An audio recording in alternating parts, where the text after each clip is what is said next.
अस्सलाम वालेकुम स्टूडेंट्स, कैसे हैं आप सभी लोग। तो आज के वीडियो लेक्चर के अंदर हम चैप्टर नंबर 14 गैसेस एक्सचेंज के जो लॉन्ग क्वेश्चन है उनको सॉल्व करने जा रहे हैं। तो सेक्शन सी लॉन्ग क्वेश्चंस के अंदर डिटेल्ड आंसर्स के अंदर जो क्वेश्चन है हमारे पास वो हैं 6 सवाल। ठीक है, तो इसके जो है नोट्स हमने क्रिएट कर लिए थे, जैसे हमने शॉर्ट क्वेश्चन के क्रिएट किए थे। ठीक है, इस हिसाब से तो यहाँ पर जो है नोट्स क्रिएटेड हैं।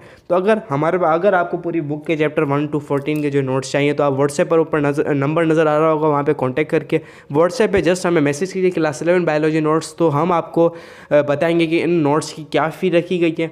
एक कांस्टेंट फ़ी रखी गई है, ठीक है, ओके। जो है इनके नोट्स की फ़ी है तो हम आपको बताएंगे, ठीक है। तो वो चीप प्राइस के अंदर हम आपको बताएंगे। एंड दूसरी बात ये कि आपको बताएंगे कैसे आप पे कर सकते हैं, इजी पैसा, जेस कैश, ठीक है, क्या पेमेंट मेथड है, ठीक है, एक ही फ़ी है, ओके, सबके लिए, ओके। एंड हमने आपको चीप प्राइस के अंदर जो दी है। और नोट्स जब आप इसको, मैं भी आपको पढ़ के पढ़ा रहा हूँ और जो नोट्स ऐसे बेहतरीन मिलेंगे, आपका दिल खुश हो जाएगा, ठीक है, ओके। नोट्स की गारंटी है 100%, मैं आपको बता रहा हूँ। ऐसे नोट्स आपको कहीं पर भी नहीं मिलेंगे, मार्केट के अंदर भी नहीं मिलेंगे। जान छुड़ाने वाले आपको नोट्स मिलेंगे बाहर मार्केट के अंदर, ठीक है, ओके। तो देखिए हमारे पास इसको मुझे लिखने के अंदर 4 साढ़े 4 घंटे लग गए कि नोट्स को बनाने के अंदर, ठीक है। आप मेरे वर्क को देख सकते हैं, इतना वर्क कर रहा हूँ। एंड बुक के अंदर तो इनके आंसर भी नहीं है। जैसे सेक्शन जो हमारे पास शॉर्ट क्वेश्चन मैंने करवाया था उसका जो लिंक है आपको डिस्क्रिप्शन में मिल जाएगा, शॉर्ट क्वेश्चन का चैप्टर 14 का, ठीक है। उसके भी अंदर 9 सवाल थे, मैंने आपको बताए थे।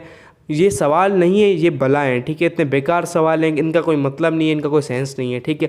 फिर भी इनको बनाना ये कोई मजाक की बात नहीं है, तो थोड़ा वर्कआउट है, ठीक है। अगर आप हमारे इस वर्क के लिए अप्रिशिएट करना चाहते हैं तो लाइक कर दीजिए और चैनल को सब्सक्राइब ज़रूर कीजिएगा और अपने फ्रेंड के साथ जो है इस वीडियो को ज़रूर शेयर कीजिएगा। आपकी क्लास में 20-22 बच्चे होंगे, ठीक है। अगर आप करना चाहते हैं उनके साथ शेयर, ठीक है, आप उनके साथ एजुकेशन फैलाना चाहते हैं तो ज़रूर कीजिएगा, ठीक है। मेरी एक रिक्वेस्ट है, आपको 2 मिनट लगेंगे हमारे 4 घंटे के वर्क को अप्रिशिएट करने के लिए। आपके लिए 2 मिनट ज़्यादा नहीं है, ठीक है। देखिए हमें यूट्यूब इसके लिए पे नहीं कर रहा है। आपको लग रहा है यूट्यूब हमें पैसे दे रहा है और तभी हम काम कर रहे हैं। मुझे अभी तक जितना भी चैनल तक मैं काम कर चुका हूँ, अभी स्टिल, ठीक है, अप्रैल चल रहा है, अप्रैल तक जो है मुझे 1 रुपया भी नहीं मिला, ठीक है। अभी तक 1 रुपया भी नहीं मिला यूट्यूब से, जो मैं 1.5 साल से मेहनत कर रहा हूँ। 300 वीडियो अपलोड कर चुका हूँ, ठीक है। 1 रुपया भी नहीं मिला। तो अप्रिशिएट अगर आपको करना है, हमारे लिए पैसों से बढ़ के आपका प्यार और आपके लाइक, ठीक है।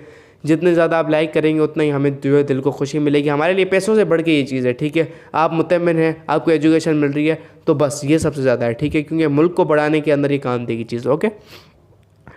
तो हमारे पास पहला नंबर सवाल आ जाता है, what is respiration, describe human respiratory system. हमें भाई रेस्पिरेशन को एक्सप्लेन करना है कि रेस्पिरेशन क्या है, ठीक है, क्या प्रोसेस है, क्या मैकेनिज्म है। और ह्यूमन रेस्पिरेटरी सिस्टम, ह्यूमन के अंदर जो रेस्पिरेटरी सिस्टम है, जो है सांस लेने का जो निज़ाम है, उसके अंदर क्या क्या चीज़ें, स्ट्रक्चर इन्वॉल्व होते हैं, क्या क्या प्रोसेस इन्वॉल्व है, क्या मैकेनिज्म है, इसको हमें एक्सप्लेन करना है, ठीक है। तो स्टूडेंट सेक्शन सी का पहला सवाल आ जाता है हमारे पास, जो कि है ये रहा। तो उसमें हमारे पास लिखा है, respiration is the process by which organism take in oxygen and release carbon dioxide in a waste product as a waste product. In humans respiration involves the inhalation of oxygen rich air into the lungs, the exchange of airs at the alveolar level and the exhalation of carbon dioxide rich air from the lungs. तो basically respiration वो process है जिसके अंदर oxygen, जो organisms हैं, इंसान है, जो कि ऑक्सीजन को लेते हैं अंदर, और जो ख़राब प्रोडक्ट है, जो किसी काम का नहीं है, वेस्ट है, ठीक है, ज़ाया वाला जो प्रोडक्ट है, जो कि सेलुलर रेस्पिरेशन में आपको जो है इलेक्ट्रॉन ट्रांसपोर्ट चेन के बाद आपको जो मिलता है, और जो है आपके पास इलेक्ट्रॉन ट्रांसपोर्ट चेन से पहले क्रेब साइकिल के अंदर जो वेस्ट प्रोडक्ट निकलता है, बाय प्रोडक्ट जो है ग्लूकोज के फार्मेशन के, एटीपी के फार्मेशन के अंदर जो वेस्ट प्रोडक्ट निकलता है, उसको बाहर निकालने के लिए आपके पास रेस्पिरेशन किया जाता है, ठीक है। कार्बन डाइऑक्साइड ऐसे वेस्ट प्रोडक्ट निकल जाती है। तो इंसानों के अंदर जो रेस्पिरेशन है, जिसके अंदर हम वो हवा अंदर लेते हैं जिसमें ऑक्सीजन ज़्यादा होती है, ऑक्सीजन की क्वांटिटी सबसे ज़्यादा होती है, और हम वो हवा बाहर निकालते हैं जिसमें कार्बन डाइऑक्साइड की क्वांटिटी सबसे ज़्यादा होती है, ठीक है। ये बात समझ आई। ये oxygen rich air into the lungs मतलब वो एयर जिसके अंदर ऑक्सीजन की परसेंटेज ज़्यादा हो, क्वांटिटी ज़्यादा हो, और वो कार्बन डाइऑक्साइड रिच एयर वो होगी जिसके अंदर कार्बन डाइऑक्साइड की क्वांटिटी ज़्यादा होगी, ठीक है। इसके बाद जो नीचे पैराग्राफ है, the human respiratory system consist of the nasal cavity, pharynx, larynx, trachea, bronchi and bronchioles and lungs, ठीक है। तो ह्यूमन जो हमारे रेस्पिरेटरी सिस्टम है, इन फॉलोइंग जो है ऑर्गन्स हैं, ये जो स्ट्रक्चर्स हैं, जो है कार्टिलेज के स्ट्रक्चर हैं, इनके साथ इन्वॉल्व होता है, ठीक है। When we inhale, air enters the nasal cavity where it is warmed, humidified and filtered by the tiny hairs called cilia and mucus glands, ठीक है। जब आप सांस को अंदर लेते हैं तो आपके पास क्या होता है, नेजल कैविटी के अंदर ये गर्म होती है, ह्यूमिडिफाइड होती है और साफ़ होती है, ठीक है। किससे होती है, छोटे छोटे हेयर लाइक स्ट्रक्चर सीलिया से, और ग्लैंड्स होते हैं म्यूकस ग्लैंड, उनकी हेल्प से, ठीक है। उसके बाद होती है from where it passes from the through the pharynx, larynx and trachea before branching into the bronchi with further divide which further divide into smaller bronchioles, ठीक है। तो ये क्या जाती है, ये आपके पास फेरेंक्स में जाती है, फिर लैरिंक्स के अंदर जाती है, फिर ट्रेकिया के अंदर, ट्रेकिया के बाद दो पाइप जाते हैं, टूटते हैं, उसे कहते हैं ब्रोंका। एक ब्रोंका एक लंग में, दूसरा ब्रोंका दूसरे लंग के। फिर ब्रोंका के बाद ये क्या होती है, छोटे छोटे पीसेस के अंदर आपके पास क्या जाती है, वो टूट जाती है, ये वो क्या जाती है, वो डिवाइड हो जाती है, वो डिवाइड होती है छोटे छोटे हिस्सों के अंदर, ट्री लाइक स्ट्रक्चर्स के अंदर, वो होती है ब्रोंक्यूल्स, ठीक है। फिर होते हैं primary bronchiole, secondary bronchiole, tertiary bronchiole, ठीक है। 1 डिग्री 2 डिग्री 3 डिग्री हम जैसे ब्रोंक्यूल कहते हैं, ठीक है। इसके बाद the bronchioles terminate in the alveoli, तो ब्रोंक्यूल जो होते हैं आखिर में जाके खोलते हैं एल्वुला, जो एयर से जो बैलून लाइक स्ट्रक्चर होता है, जो कि गैसेस को एक्सचेंज करने में हेल्प करता है, ठीक है। Where gas exchange occurs, oxygen diffuse across the walls of the alveoli enters the blood stream, तो आपके पास ऑक्सीजन जो आपने हवा के अंदर ली, अपनी सांस के थ्रू ली अंदर, वो ऑक्सीजन एल्वुलाई की जो दीवार होती हैं, वॉल्स होती हैं, मेम्ब्रेन होती है, वहाँ से पास करके ब्लड की स्ट्रीम, जो कैपिलरीज होती हैं, ब्लड की जो स्ट्रीम होता है ब्लड, उसके अंदर चली जाती है, ठीक है। While carbon dioxide waste product of cellular respiration, जो सेलुलर रेस्पिरेशन जो कार्बन डाइऑक्साइड वेस्ट प्रोडक्ट निकलता है, वो diffuse out of the blood stream, जो कि ब्लड स्ट्रीम के अंदर होता है, वो ब्लड स्ट्रीम से जो है एल्वुलाई के अंदर आ जाता है, और वो हमारी बॉडी से बाहर निकल जाता है, ठीक है। The lungs are encased by the pleural membranes and are expanded and contracted by the diaphragm and intercostal muscles during inhalation and exhalation. भाई लंग्स के पास दो लेयर होते हैं, दो मेम्ब्रेन होती है, एक होती है विस्टरल प्लूरा और एक होती है पेराइटल प्लूरा, जिसे हम कहते हैं प्लूरल मेम्ब्रेन्स, ठीक है। तो वो क्या करती हैं, इसको सपोर्ट करती हैं, हेल्प करती हैं और कुशन प्रोवाइड करती है, ठीक है, फ्रिक्शन रिड्यूस करवाती हैं, ठीक है। तो आगे बाद दूसरा काम ये है कि डायफ्राम और इंटरकोस्टल मसल्स होती हैं, जो उसको लंग्स को एक्सपेंड होने में और कॉन्ट्रैक्ट होने में हेल्प करती हैं, सिकुड़ने के अंदर और खुलने के अंदर हेल्प करती हैं, ठीक है। आपके पास जैसे आपका नेगेटिव प्रेशर डेवलप हो, ठीक है। Overall the human respiratory system plays a vital role in providing the body with oxygen and removing carbon dioxide, helping to maintain the proper function of the body cells and tissue. तो basically आपका जो human respiratory system है, वो आपको help करता है, बहुत ज़्यादा सपोर्ट करता है कि कार्बन डाइऑक्साइड को रिमूव करने में, और आपका जो है ह्यूमन रेस्पिरेटरी सिस्टम को, जो आपकी बॉडी को इंपॉर्टेंट वाइटल रोल प्ले करने में, क्योंकि वो मेंटेन रहे, क्योंकि हमें ऑक्सीजन चाहिए, ऑक्सीजन की नीड है हमें, तो वो ऑक्सीजन प्रोवाइड करता है, ठीक है। तो भाई इस सवाल की जगह आप रेस्पिरेशन, आप इतना रेस्पिरेशन, व्हाट इज रेस्पिरेशन पक्का। अगर आप ह्यूमन रेस्पिरेटरी सिस्टम लिखना चाहते हो, हमारी बुक के अंदर जो ह्यूमन रेस्पिरेटरी सिस्टम डिवाइड किया गया है, अगर आप जो है बुक के हिसाब से लिखना चाहते हैं, ठीक है, मैं आपको अगर आपको डायरेक्ट थ्योरी के हिसाब से इतना लिखना है तो it is the best answer, ठीक है, इतना जो है बेस्ट आंसर। अगर आप बुक के हिसाब से लिखना चाहते हैं, बुक का थोड़ा अच्छा लगेगा, ठीक है, बुक का जो लिखा हुआ है वो थोड़ा अच्छा लगेगा, मैं आपको बता रहा हूँ। तो आपने यहाँ से था ह्यूमन रेस्पिरेटरी सिस्टम को यहाँ से शुरू करना है, एंड सो ऑन आपको कंटिन्यू करके रखना है, ठीक है।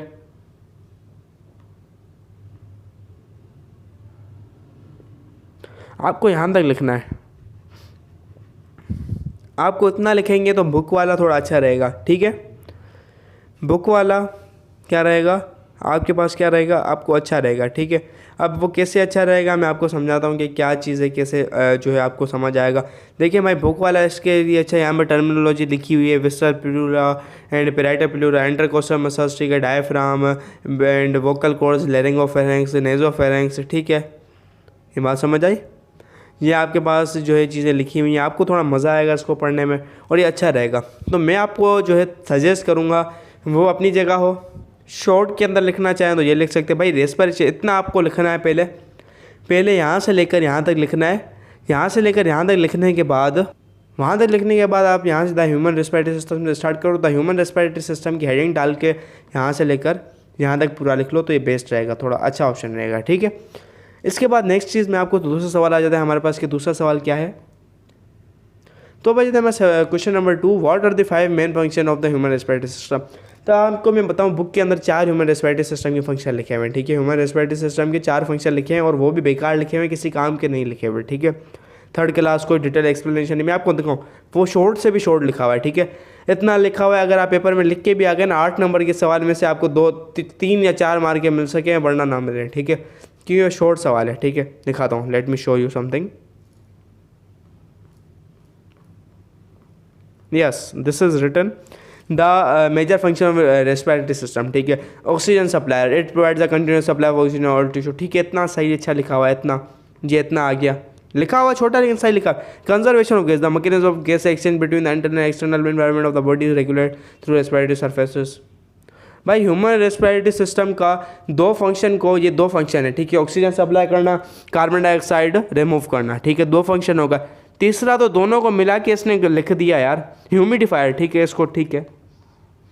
बट तीसरा तो कोई यानी स्टूडेंट तीसरा जो सवाल है वो तो कोई, तीसरा ये जो पॉइंट है यहाँ पर इसका कोई सेंस ही नहीं लग रहा है, ठीक है। बिल्कुल थर्ड क्लास। आगे आप देखेंगे आगे कुछ भी नहीं लिखा हुआ, ठीक है, आगे कुछ भी नहीं लिखा हुआ, बस इतना है। बट मैंने लिखा है इसको 5 के 5 पूरे करने हैं। बुक वालों ने 4 दिए, अब मुझे 5 पूरे करने हैं। 5 फंक्शन है भाई ह्यूमन रेस्पिरेटरी सिस्टम के।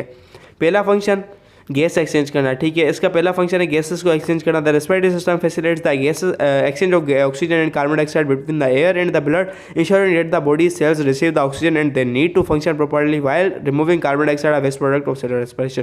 पहला काम है इसका गैसेस को एक्सचेंज करना, कार्बन डाइऑक्साइड को बाहर निकालना, ऑक्सीजन को अंदर रखना, जिससे आपका जो है सेलुलर रेस्पिरेशन हो सके, ठीक। दूसरा फंक्शन है the regulating of blood pH, blood के पीएच को कैसे ये मेंटेन करता है। The respiratory system helps to maintain the proper pH balance in the blood by regulating the levels of carbon dioxide and bicarbonate ions in the body. भाई पहला function ये था, क्या हमारे पास था कि पीएच को बैलेंस करना। कैसे, हमारे पास जो है हेमोग्लोबिन के अंदर जो बाइकार्बोनेट आयंस बन रहे थे, बाइकार्बोनेट आयन SiO3, ठीक है, कार्बन मोनोऑक्साइड एंड SiO3 का जो चक्कर चल रहा था आपको पता है, तो बाइकार्बोनेट आयंस बन रहे थे एंड कार्बन डाइऑक्साइड एसिडिक होती है। अगर आपके ब्लड के अंदर कार्बन डाइऑक्साइड बढ़ गई तो ब्लड की एसिडिटी बढ़ जाएगी, बाइकार्बोनेट्स बढ़ गए फिर भी आपका जो पीएच के अंदर चेंज आएगा। तो इनको निकालना लाजमी है। अगर ये पड़े रहे बॉडी के अंदर तो ये एसिडिक कर देंगे ब्लड को, ब्लड मोर एसिडिक हो जाएगा, ठीक है। तो इसके लिए इनको निकाल के ये ब्लड की पीएच को भी मेंटेन करते हैं, ठीक है। तीसरा वॉइस प्रोडक्शन, भाई हमारी जो वॉइस है रेस्पिरेटरी सिस्टम की हेल्प से निकलती है। वो कैसे निकलती है भाई, हमारे पास ह्यूमन रेस्पिरेटरी सिस्टम में एक इंपॉर्टेंट रोल प्ले करता है, ठीक है, वॉइस प्रोडक्शन में, by passing air through the larynx and over the vocal cords which vibrate to produce sound. तो आपकी जो हवा है वो लैरिंक्स के थ्रू पास होती है। अगर हवा पास ना हो लैरिंक्स के थ्रू आप बोल नहीं पाएंगे, ठीक है। जो हवा पास होती है इसकी वजह से आपके पास जो लैरिंक्स है, वोकल कॉर्ड्स जो होते हैं वो वाइब्रेट करते हैं और आपकी आवाज़ निकलती है। तीसरा ऑल्फैक्शन, ठीक है। ऑल्फैक्शन जो है, ऑल्फैक्शन का मकसद ये है कि आपकी जो है हवा नाक से जो गुजरती है आपको स्मेल तभी आती है। अगर हवा ह्यूमन रेस्पिरेटरी सिस्टम के अंदर हवा ना गुजरे नाक से तो आपको किसी भी चीज़ की खुशबू नहीं आएगी, आप स्मेल नहीं कर पाएंगे, सूंघ नहीं पाएंगे, ठीक है। हवा जो मूव करती है उसकी वजह से आप सूंघ पाते हैं चीज़ों को। पांचवा है प्रोटेक्शन। प्रोटेक्शन कैसे होती है, आपका जो ह्यूमन रेस्पिरेटरी सिस्टम है वो म्यूकस के अंदर जो है पैथोजेंस और डस्ट पार्टिकल को रोक लेता है, ठीक है, ट्रैप कर लेता है। डस्ट के पार्टिकल मिट्टी हो गई, ठीक है, और पैथोजेंस हो गए बैक्टीरिया वगैरह, तो उनको रोक लेता है and moving them up and out of the respiratory tract through the process of coughing और स्नीजिंग। और जब आपको कोई भी डस्ट के अंदर आप जाते हैं, मिट्टी के अंदर, तो आप जो है आपको खांसी हो जाती है या आपको छींक आती है। ज़्यादातर आपको छींक आती है। क्यों, आपकी नाक के अंदर सीलिया और जो म्यूकस होता है वो उनको रोक लेता है, तो जिसकी वजह से इरिटेशन होती है और वो छींक के थ्रू पार्टिकल्स आउट हो जाते हैं, ठीक है। पांचवा काम है इसका प्रोटेक्शन करना, ठीक है। तो स्टूडेंट अब आ जाता है थर्ड नंबर सवाल हमारे पास, draw label diagram of human respiratory system. तो आपको ह्यूमन रेस्पिरेटरी सिस्टम की जो है डायग्राम बनानी है, लेबल डायग्राम, ठीक है। तो इसका सवाल बुक के अंदर लेबल डायग्राम है ही नहीं, प्रेजेंट मौजूद ही नहीं है आपके पास जहाँ पे आप एक्सप्लेन करेंगे, ठीक है। बुक के अंदर मौजूद ही नहीं है चीज़, मैं आपको कैसे बताऊँ, ठीक है। तो बेस्ट ऑप्शन आपके लिए मैं आपको बताऊँ क्या है कि आप क्या करें, इंटरनेट गूगल पे सर्च करें label diagram of human respiratory system, ठीक है। गूगल पे सर्च करेंगे तो आपको इमेजेस में जाएंगे तो आपको अच्छी खासी जो है डायग्राम्स मिल जाएंगी। वहाँ पर डिस्क्रिप्शन लिखी होगी, साइड के अंदर बॉक्स के अंदर जो होंगे आपको लेबल हुई पड़ी होगी, भाई यहाँ पर लेरिंग्स है या लेरिंग्स लिखा हुआ है, फेरिंग्स है, ये है। अगर आपके पास ऐसी कोई पिक्चर मिलती है जहाँ पर लेरिंग्स के नीचे डिस्क्रिप्शन लिखी हुई है, it helps to produce sound, pharynx लिखी हुई है, इट प्रोवाइड्स अ वे और passage way for the gases to move inside the lungs, ठीक है, एक ट्रैक है वो, ठीक है। आपको अगर डिस्क्रिप्शन लिखी हुई होती है उस चीज़ की तो वो सेलेक्ट कीजिएगा, ठीक है। जाएँ गूगल पर इमेजेस सर्च कीजिएगा, वहाँ पर आपको मिलेंगी डिस्क्रिप्शन के साथ। बट लेबल आपको बनाना है, भाई ये चीज़ फलानी है, ये फलानी है, ये ढिंगानी है, ठीक है, नाम लिखना है ज़रूर, ठीक है। तो आप लिख सकते हैं। तो मैं आप इसको इस नोट्स के अंदर ऐड करूं तो टाइम का वेस्ट होगा और कुछ नहीं होगा, पेज का वेस्ट होगा, मैं जाऊं ढूंढूं और पेजेस का वेस्ट करूं हरों बड़ों में ऐड। आप इसको सिंपली ऐड कर सकते हैं, ठीक है, okay.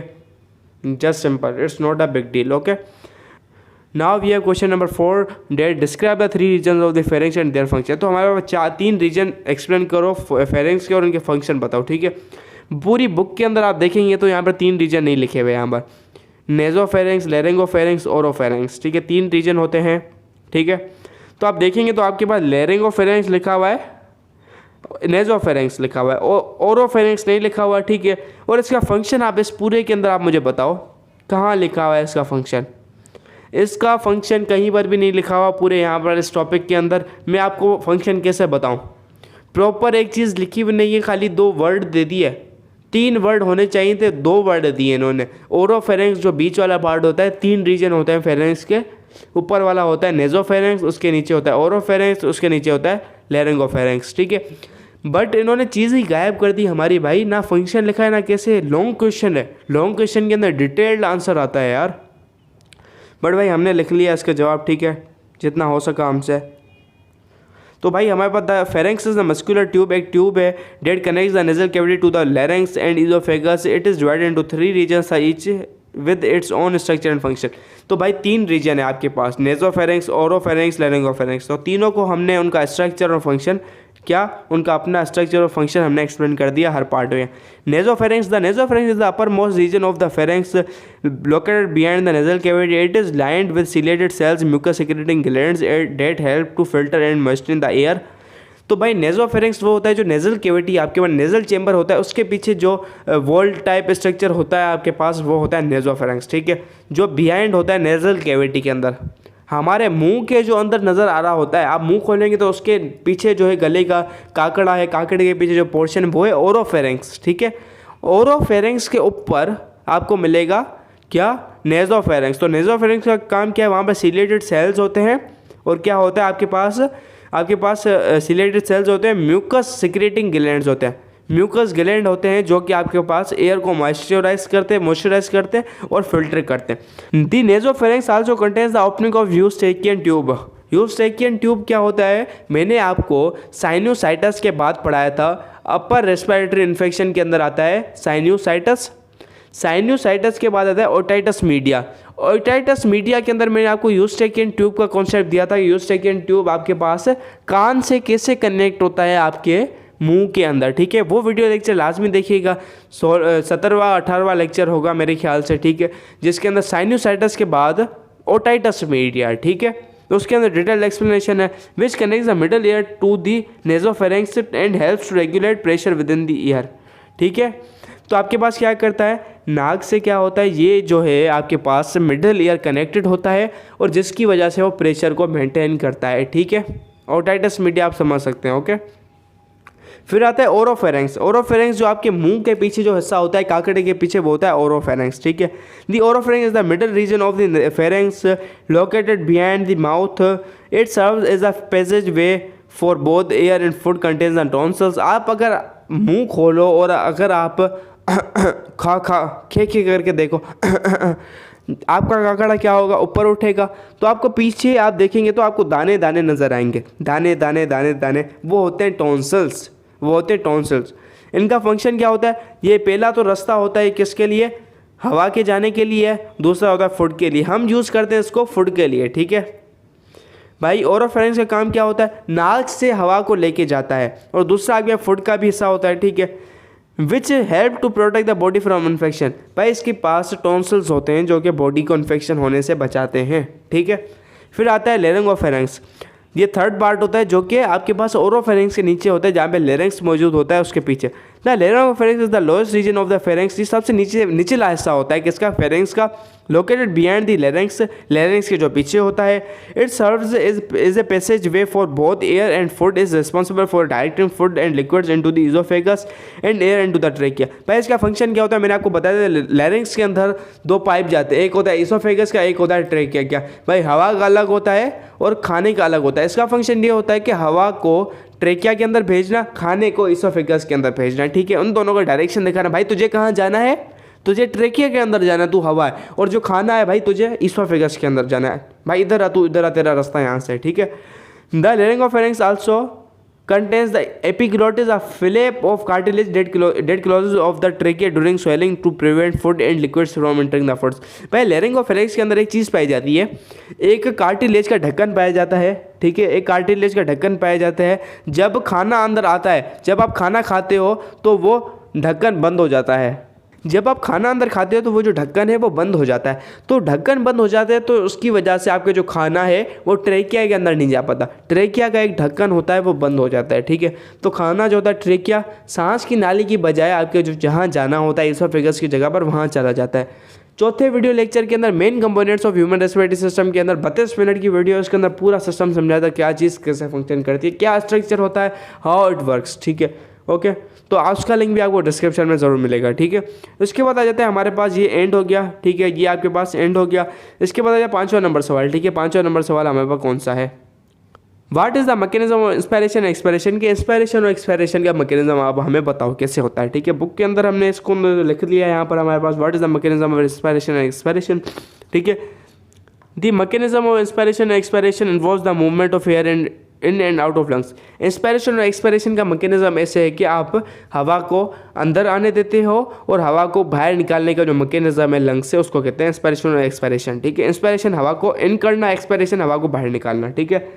It is driven by the contraction and relaxation of muscles in the chest and abdomen. तो ये कॉन्ट्रैक्शन और रिलैक्सेशन, मसल कॉन्ट्रैक्ट होते हैं और जो है एक्सपेंड होते हैं मसल्स किसके अंदर, छाती के अंदर जो डायफ्राम है, और एब्डोमेन के अंदर, पेट के अंदर, छाती के अंदर सॉरी जो आपके पास इंटरकोस्टल मसल है, और एब्डोमेन के अंदर जो आपके पास कनेक्ट होता है डायफ्राम, ठीक है। तो वो कॉन्ट्रैक्शन और रिलैक्सेशन की मदद से चीज़ काम, ये चीज़ जो है होती है वर्क करती है, ठीक है। इंस्पायरेशन हो सकता है, हो पाती है, एंड एक्सपायरेशन हो पाती है इन दो चीज़ की वजह से, ठीक है। Along with changes in the volume and pressure of thoracic cavity. तो भाई जिसकी वजह से आपका जो वॉल्यूम होता है वो बढ़ता है किसका, चेस्ट का, और प्रेशर चेंज होता है थोरेसिक कैविटी का या चेस्ट का, ठीक है। थोरेसिक कैविटी कहते हैं हमारे पास जो खाली एरिया होता है आपके पास थोरेक्स वाले साइड के अंदर, जो आपके पास कैविटी होती है चेस्ट वाली, वो जगह बढ़ जाती है, ठीक है। तो भाई मैंने इसका पूरा मैकेनिज्म समझाया लंग्स के अंदर। इनहेलेशन के अंदर इनहेलेशन कैसे होती है, क्या क्या आपके पास इनहेलेशन के अंदर जो एब्डोमेन वाला जो आपके पास मसल है जो कि आपके पास डायफ्राम, वो क्या रोल प्ले करता है, और एक्सहेलेशन के अंदर आपके पास इंटरकोस्टल मसल्स क्या हेल्प करते हैं, क्या मदद करते हैं, ठीक है। हर चीज़ मैंने आपको समझाई है, ठीक है। इसके अंदर जस्ट एंड जस्ट ओवरव्यू आपको देता जा रहा हूँ। भाई सवाल मैंने इससे लिखा है, क्यों लिखा है इस चीज़ को, भाई ये सेम टू सेम सवाल तो मैं आपको छपवा भी सकता था, लेकिन उस चीज़ में मज़ा नहीं आएगा, ठीक है। During inspiration the diaphragm and external intercostal muscles contract causing the volume of thoracic cavity increase. भाई डायफ्राम नीचे हो जाता है और इंटरकोस्टल मसल्स क्या होते हैं, ऊपर बढ़ जाते हैं, जिसकी वजह से वॉल्यूम बढ़ जाता है, ठीक है। वॉल्यूम बढ़ेगा तो आपके पास क्या होगा, प्रेशर कम हो जाएगा, ठीक है। फोर्स पर एरिया बढ़ जाएगी तो फोर्स कम हो जाती है, जिसकी वजह से प्रेशर आपका डिक्रीज हो जाएगा। जब प्रेशर डिक्रीज होगा बाहर के मुकाबले में, तो हवा क्या होगी, बाहर से रश करेंगी अंदर, बाहर से अंदर की तरफ तेज़ी से मूव करेगी, ठीक है। तो भाई ये अंदर आ गई हवा, ठीक है, अल्विलाई के अंदर, ओके। अब इसके बाद क्या हुआ, एक्सपायरेशन के अंदर भाई एक्सचेंज हो गया गैसेस का अल्विलाई से। अब क्या करेगी, आपका जो चेस्ट और छाती फूल गई थी बाहर, डायफ्राम जो था वो नीचे हो गया था, अब डायफ्राम क्या हो जाएगा, ऊपर हो जाएगा, और चेस्ट के जो इंटरकोस्टल मसल थे अपनी जगह पर चले जाएंगे। तो उसकी वजह से क्या होगा, आपके पास फोर्स तो वही थी लेकिन वॉल्यूम कम हो गया, तो अंदर का प्रेशर बढ़ गया, बाहर का सेम ही है, बाहर का सेम है, अंदर का बढ़ गया, तो क्या होगा, हवा अंदर से बाहर की तरफ मूव करेगी, ठीक है। During expiration the diaphragm and external intercostal muscles relax causing the volume of thoracic cavity to decrease. This creates the positive pressure within the lungs causing air to be pushed out through the airways and out of the body. ये चीज़ same to same explain कर रही है, क्या 3 लाइनें जो मैंने लिखी है वही चीज़ बता रही है जो मैंने आपको मुंह से समझाया है, ठीक है। In addition to the diaphragm and external intercostal muscles, other muscles such as the internal intercostal muscles and the abdominal muscles can also be involved in the process of breathing. Internal intercostal muscles, external और internal दो type के muscles होते हैं, ठीक है। External intercostal muscle और internal intercostal muscles, ठीक है। इंटरनल वाले जो होते हैं इंटरनल इंटरकोस्टल मसल्स और कुछ एब्डोमेन के जो मसल्स होते हैं डायफ्राम के अलावा, वो भी इसके अंदर पार्टिसिपेट करते हैं, इन्वॉल्व होते हैं इस प्रोसेस को करवाने के लिए, ठीक है। पर्टिकुलरली ड्यूरिंग फोर्स एक्सपायरेशन, आप जानबूझ के जब एक्सपायरेशन बाहर हवा को निकालते हो, जानबूझ के जितनी कोशिश कर पाते हो, तो कुछ एब्डोमेन के मसल्स होते हैं वो भी इसके अंदर इन्वॉल्व होते हैं। The overall process of breathing is regulated by the respiratory control centre in the brain stem, जिसे हम कहते हैं dorsal respiratory group of neuron, इसको काम करवाते हैं DRG, dorsal respiratory group of neuron, brain steam और मेडुला ओब्लागेंटा, जो आपका मेडुला जो पार्ट होता है, मेडुला पोन्स, वो आपको हेल्प करता है, ठीक है, which responds to changes in oxygen and carbon dioxide levels in body to adjust the rate and depth of breathing.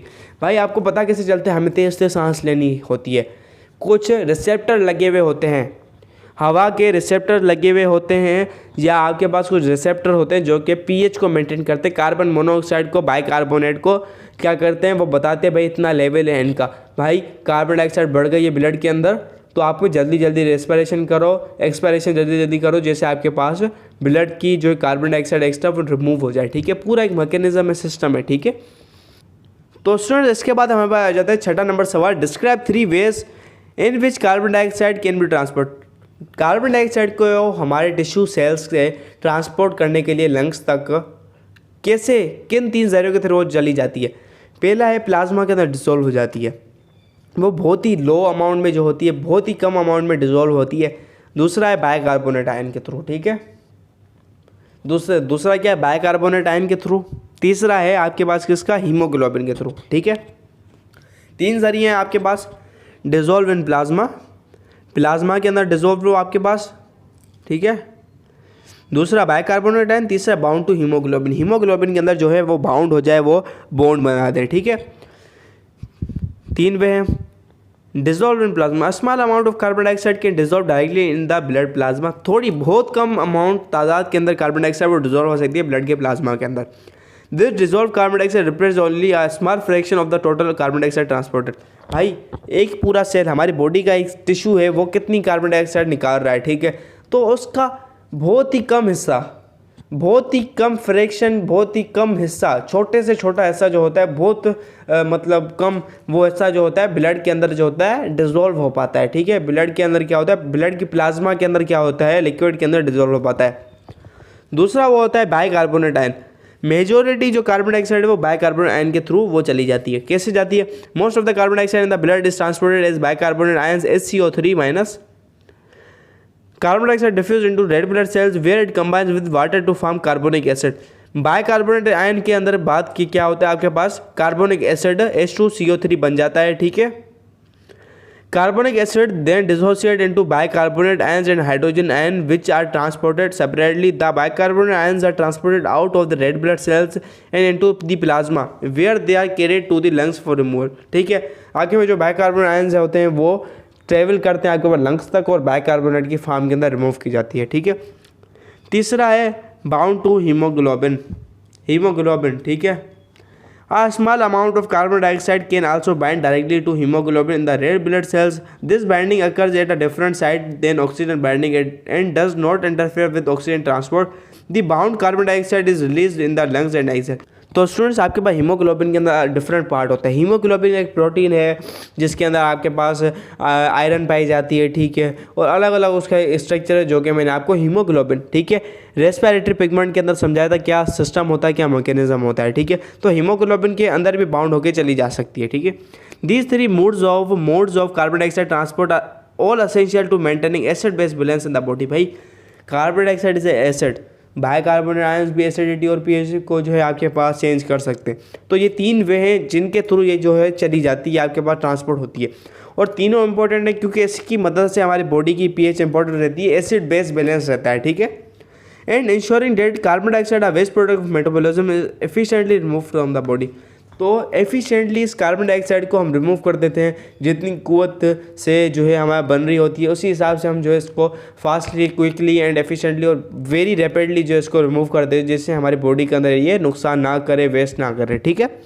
तो आई आप लोगों के 6 सवाल थे, समझ आ गए होंगे। मैंने आपको डिटेल भी बता दी कैसे लिखा है, क्या मैकेनिज्म है इसका, समझाया है, पूरा लेक्चर हुआ है इसका, ठीक है। तो प्लीज़ चैनल को सब्सक्राइब ज़रूर कीजिएगा और साथ साथ वीडियो को ज़रूर लाइक कीजिएगा, अपने फ्रेंड्स के साथ ज़रूर शेयर कीजिएगा, ठीक है। तो मिलते हैं नेक्स्ट वीडियो लेक्चर के अंदर, तब तक के लिए bye bye, keep learning and keep exploring.